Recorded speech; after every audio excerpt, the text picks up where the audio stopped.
Tadbirkormisiz? Faoliyatingizni rivojlantirish uchun kredit olmoqchisiz-u, biroq garov ta'minoti yetmayaptimi?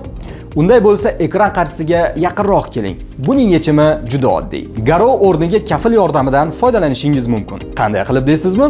Tadbirkorlikni rivojlantirish kompaniyasi aynan siz kabi rivojlanishni o'z oldiga maqsad qilib qo'ygan, biroq mablag' jalb qilishda qiyinchiliklarga duch kelayotgan tadbirkorlarga kafil bo'lib beradi. Kompaniya 2018-yildan beri 13680 ta loyiha uchun ajratilgan salkam 27 trillion so'mlik kreditlarning 10,5 trillion so'm qismiga kafillik taqdim etgan. Ya'ni tadbirkor majburiyatining bir qismini o'z zimmasiga olgan. Natijada qariyb 13 ming tadbirkor o'z biznesiga tez va oson mablag' jalb qilishga erishgan. Xuddi ular kabi siz ham biznesingiz rivojini tezlashtirishingiz mumkin. Kafillik o'zini o'zi band qilgan shaxslar, kichik va o'rta biznes egalariga necha yildan beri faoliyat yuritayotganiga qarab, kreditning 30% dan 50% gacha taqdim etiladi. Misol uchun, tijorat bankidan olayotgan kreditingizga kichik tadbirkor bo'lsangiz 2,5 milliard so'mgacha, o'rta tadbirkor bo'lsangiz 5 milliard so'mgacha kafillik beriladi.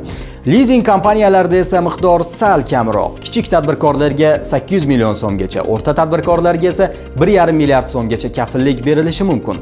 Bordi-yu, kichik tadbirkorlar va o'zini o'zi band qilgan shaxslar mikro moliya tashkilotlari orqali mablag' jalb qilsa, kompaniya 150 million so'mgacha kafil bo'lib beradi. Kafillik xizmatidan foydalanish esa ortiqcha qog'ozbozliklarsiz amalga oshiriladi. Tadbirkor axborot tizimi orqali buyurtma berishingiz mumkin. Buyurtma yuborish haqidagi video qo'llanmani esa oldingi postlarimiz orasidan topishingiz mumkin. Yoki o'zingizga qulay bo'lgan tijorat banki, leasing kompaniyasi va mikro moliya tashkilotiga murojaat qiling. Ular buyurtmani shakllantirishda yordam berishadi. Batafsil ma'lumot uchun 71 kodi bilan 205 57 57 raqamiga qo'ng'iroq qiling.